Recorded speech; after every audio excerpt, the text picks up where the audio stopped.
আল্লাহর কি সুন্দর সৃষ্টি, এইটা আসলে না ঘুরলে না ভ্রমণ করলে বোঝা যায় না যে আল্লাহ সৃষ্টি কত সুন্দর, কত বিশাল।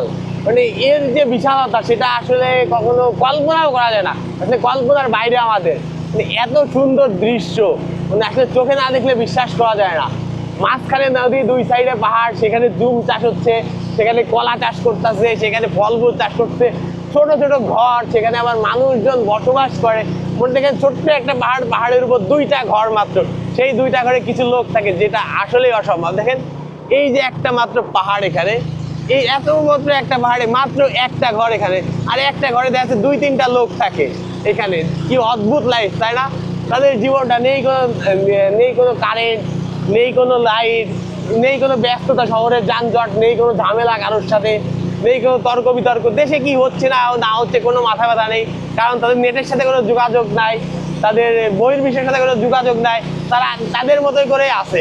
মানে মনে করেন যে সন্ধ্যা হলে ঘুমাচ্ছে, সকালে ঘুমেতে উঠছে, কাজ করছে, জুম চাষ করছে, পাহাড়ে ঘুরতেছে খাবারের সন্ধানে, কিংবা এই খালে এসে মাছ ধরতেছে, খাচ্ছে দাচ্ছে, ঘুরে বেড়াচ্ছে। ইন্টারনেটও নাই, জীবনে কোনো প্যারাও নাই, আমাদের জীবনে সব ইন্টারনেট। রাত্রে বাসায় গেলে ফোন চেপো, এ জিনিস দেখো, এখানে কোন খারাপি, এদের মাথায় কিছুই নাই, দিব্যি লাইফটাকে এনজয় করো। আর এর যে বিশালতা, পাহাড়ের যে সৌন্দর্য, বিশালতা, সেটা আসলে অসীম। দেখেন কি সুন্দর, ও আল্লাহর সৌন্দর্য, আল্লাহ সৃষ্টির কোনো কল্পনা হয় না।